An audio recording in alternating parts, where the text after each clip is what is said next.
역대상 23장 1절에서 32절입니다. 키워드는 레위인의 직무, 구별된 사람들, 하나님 앞과 세상 앞에서입니다.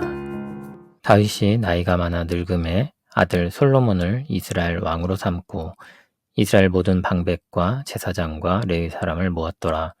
레위 사람은 30세 이상으로 계수하니 모든 남자의 수가 3만 8천 명인데 그 중에 2만 4천 명은 여호와의 성전의 일을 보살피는 자요, 6천 명은 관원과 재판관이요, 4천 명은 문지기요, 4천 명은 그가 여호와께 찬송을 드리기 위하여 만든 악기로 찬송하는 자들이라. 다윗이 레위의 아들들을 게르손과 그앗과 무라리에 따라 각 반으로 나누었더라. 게르손 자손은 라단과 시므이라. 라단의 아들들은 우두머리 여이엘과 또 세담과 요엘 세 사람이요, 시므이의 아들들은 슬로밋과 하시엘과 하란 세 사람이니 이는 라단의 우두머리들이며 또 시므의 아들들은 야핫과 시나와 여호수와 부리아이니 이 네 사람도 시므의 아들이라. 그 우두머리는 야핫이요 그 다음은 시사며 여호수와 부리아는 아들이 많지 아니하므로 그들과 한 조상의 가문으로 계수되었더라. 그앗의 아들들은 아므람과 이스알과 헤브론과 우시엘 네 사람이라. 아므람의 아들들은 아론과 모세이니 아론은 그 자손들과 함께 구별되어 몸을 성결하게 하여 영원토록 심히 거룩한 자가 되어 여호와 앞에 분향하고 섬기며 영원토록 그 이름으로 축복하게 되었느니라. 하나님의 사람 모세의 아들들은 레위 지파 중에 기록되었으니 모세의 아들은 게르솜과 엘리에셀이라. 게르솜의 아들 중에 스브엘이 우두머리가 되었고 엘리에셀의 아들들은 우두머리 르하베라.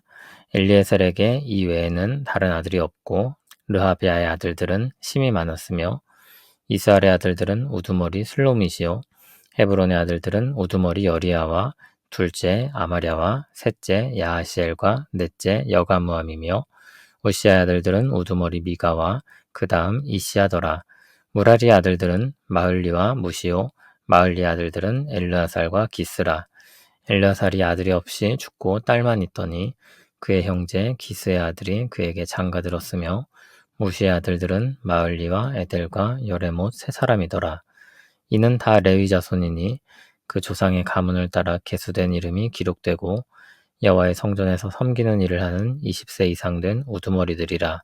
다윗이 이르기를 이스라엘 하나님 여호와께서 평강을 그의 백성에게 주시고 예루살렘에 영원히 거하시나니 레위 사람이 다시는 성막과 그 가운데에서 쓰는 모든 기구를 맬 필요가 없다 한지라. 다윗의 유언대로 레위 자손이 20세 이상으로 계수되었으니 그 직분은 아론의 자손을 도와 여호와의 성전과 뜰과 골방에서 섬기고 또 모든 성물을 정결하게 하는 일, 곧 하나님의 성전에서 섬기는 일과 또 진설병과 고운 가루의 소재물, 곧 무교 전병이나 과자를 굽는 것이나 반죽하는 것이나 또 모든 저울과 자를 맡고 아침과 저녁마다 서서 여호와께 감사하고 찬송하며 또 안식일과 초하루와 절기의 모든 번제를 여호와께 드리되 그가 명령하신 규례의 정한 수요대로 항상 여호와 앞에 드리며 또 회막의 직무와 성소의 직무와 그들의 형제 아론 자손의 직무를 지켜 여호와의 성전에서 수종드는 것이더라. 아멘. 다윗이 나이가 많아 늙자 아들 솔로몬을 왕으로 삼습니다. 솔로몬이 공식적으로 왕으로 즉위하는 것은 이후에 다시 나오게 되므로 여기서는 솔로몬을 왕으로 임명한 것이라고 볼 수 있습니다. 다윗은 죽기 전까지 자신이 할 일들을 감당합니다. 다윗은 이스라엘 모든 방백과 제사장과 레위 사람을 모았습니다. 성전에서 섬길 사람들을 조직화하기 위한 일이었습니다. 레위 사람은 30세 이상으로 계수했습니다. 여기서 인구조사는 앞서 인구조사와 다릅니다. 이 인구조사는 각 사람들에게 일을 맡기기 위해 현황을 파악하는 성격을 가지고 있기 때문입니다. 30세는 광야에서 성막을 위해 봉사할 때 기준입니다. 30세부터 50세까지 봉사를 하도록 했었습니다. 그런데 24절, 27절을 보면 기준이 바뀝니다. 광야에서 성전으로 상황이 바뀌었습니다. 그래서 광야 때와 달리 난이도나 위험도가 대폭 줄어들었습니다. 그래서 나이를 합리적으로 바꾼 것입니다. 또한 막상 30세를 기준으로 현황 파악을 해보니 실제 투입될 인원보다 부족했을 것입니다. 찬양대 등을 새롭게 조직하면서 더 많은 인원이 필요해졌을 것입니다. 다시 정리하면 처음에 본래 기준을 따라 개수를 했다가 이후에 상황을 보면서 나의 기준을 조정한 것입니다. 그래서 4절에서는 이전 기준으로 30세고 24절과 27절에서는 이후 기준으로 20세로 언급이 되는 것입니다. 4절에서 6절을 보면 성전의 일을 보살피는 사람, 관원, 재판관, 문지기, 찬양대로 조직이 구성되어 있습니다. 가문별로도 현황을 파악합니다. 게르손 가문이 7절에서 11절에 나열됩니다. 그앗 가문이 12절에서 20절에 나열됩니다. 여기 아므람의 아들 아론과 모세가 언급되는데 그들은 영원토록 심히 거룩한 자로 구별되어 하나님 앞에서 분향하고 섬기고 축복하게 했다고 했습니다. 아론의 자손은 제사장 가문으로 따로 구분이 됩니다. 무라리 가문은 21절에서 23절에 나열됩니다. 24절에서 레위 자손을 계수한 일에 대해 정리하면서 그들 모두가 여호와의 성전에서 섬기는 일을 하는 사람이라고 했습니다. 그리고 나의 기준을 조정된 20세로 언급합니다. 다윗은 하나님께서 평강을 자기 백성에게 주시고 예루살렘에 영원히 거하신다고 말하며 이제 광야에서처럼 성막과 기구를 메고 이동할 필요가 없다고 했습니다. 그것이 나의 기준이 바뀐 주된 이유입니다. 그렇게 20세 이상으로 계수된 레위 자손이 성전에서 섬기게 되었습니다. 그들은 아론의 자손, 즉 제사장을 도와 여호와의 성전을 위해 섬겼습니다. 그들은 성물을 정결하게 하고 진설병을 준비하고 아침과 저녁으로 감사하며 찬송했습니다. 32절은 앞의 내용을 요약하는 말입니다. 회막의 직무, 성소의 직무, 그리고 제사장의 직무를 위해 레위인이 새로운 성전에서 섬기는 일을 맡습니다. 성전이 건축되고 나면 조직된 레위인들을 통해 성전에서 섬길 일들이 시행될 것입니다. 레위 지파는 하나님을 성전에서 섬기기 위해 구별됩니다. 하나님을 가까이서 섬기는 직무였습니다. 이 직무를 맡은 사람이 다른 것보다 먼저 나오고 자세히 언급되고 있는데 그것은 역대기의 관심이면서 동시에 다윗의 관심이 반영된 것입니다. 하나님을 섬기는 것이 가장 우선이고 가장 중요한 것입니다. 그 일을 위해 섬기는 것이 그래서 가장 먼저 언급되고 있습니다. 물론 이제 레위 가문이나 혈통은 의미가 없습니다. 예루살렘 성전도 의미가 없습니다. 그것은 모두 그 시대를 위한 섬김이었기 때문입니다. 이제 우리를 위해 이 땅에 오신 그리스도께서 성령님을 통해 우리와 함께 하십니다. 그래서 성전 장소로 나아가 제사를 드리고 그 일을 위해 수종드는 사람들이 불필요해진 것입니다. 우리는 그리스도의 보혈을 힘입어 우리 각 사람이 담대히 하나님 앞에 나아갈 수 있게 되었습니다. 그리스도께서 우리를 위한 영원한 제사를 단번에 드리시고 또한 우리를 위한 영원한 대제사장이 되어주셨기 때문입니다. 우리 현실은 그리스도로 말미암아 완전히 뒤바뀌게 되었습니다.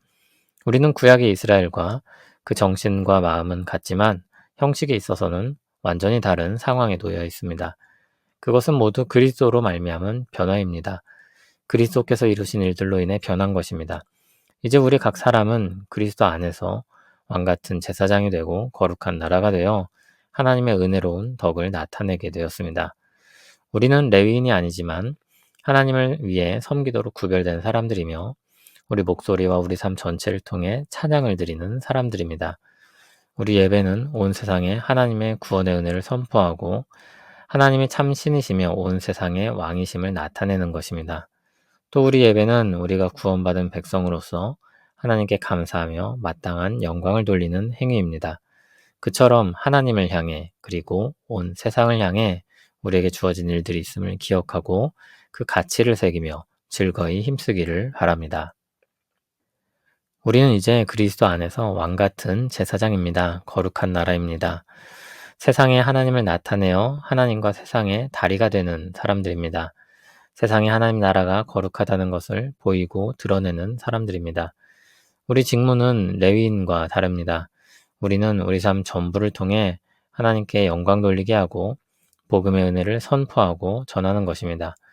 하나님은 그것을 기뻐하시며 그리스도 안에서 우리가 그렇게 온 세상을 비추길 바라십니다. 우리에게는 영적인 직무가 있습니다. 모든 성도에게 주어진 책임입니다. 저마다 모양은 다를 것이지만 하나님을 드높이고 그 은혜를 찬양하고 복음으로 사람들을 초대하는 일은 본질적으로 같을 것입니다. 그러므로 우리는 교회 안에서뿐 아니라 가정에서, 직장에서, 세상 속에서 하나님께 예배드리듯 살아가야 합니다. 우리가 항상 하나님 앞에 선 예배자라는 의식을 가지고 살기를 바랍니다. 우리 말 한마디, 행동 하나도 하나님 앞에서 행하는 것이며 하나님의 사람으로 세상 앞에서 행하는 것임을 기억하길 바랍니다. 우리가 그 일들을 감당하려고 할 때 하나님의 우리를 기뻐하시며 힘과 지혜를 더하실 것입니다. 먼저 그 나라와 그의 의를 구하는 사람들에게 무엇을 더하여 주시길 아까워하시겠습니까? 주님의 말씀을 새기며 주님과 더불어 사는 우리 모두 되길 소원합니다. 주 안에 있는 우리는 하나님께서 기쁘게 받으신 사람들입니다. 그리고 하나님 앞에서만이 아니라 세상 앞에서도 하나님의 은혜를 드러내며 살아가도록 부름을 받고 있습니다.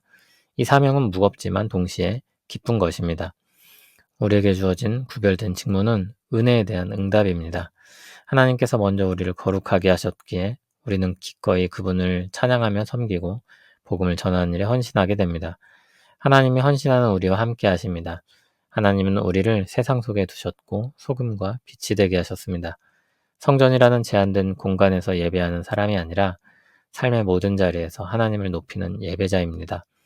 오늘도 하나님 앞과 세상 앞에서 왕같은 제사장으로 부름받은 우리 자리에서 기쁘게 정직하게 감사하며 살기를 소원합니다.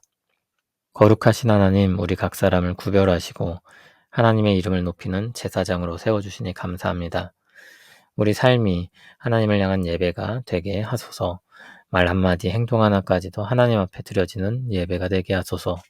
우리를 통하여 하나님이 어떤 분이신지 세상이 보게 하시고 복음의 빛이 우리의 삶을 통해 비추게 하소서. 두려움 없이 기쁨으로 감사함으로 하나님을 섬기며 살아가게 하소서. 우리에게 맡기신 영적인 직무를 충실히 감당하며 하나님의 은혜로운 덕을 선포하는 왕같은 제사장으로 살아가게 하옵소서. 예수님 이름으로 기도합니다. 아멘.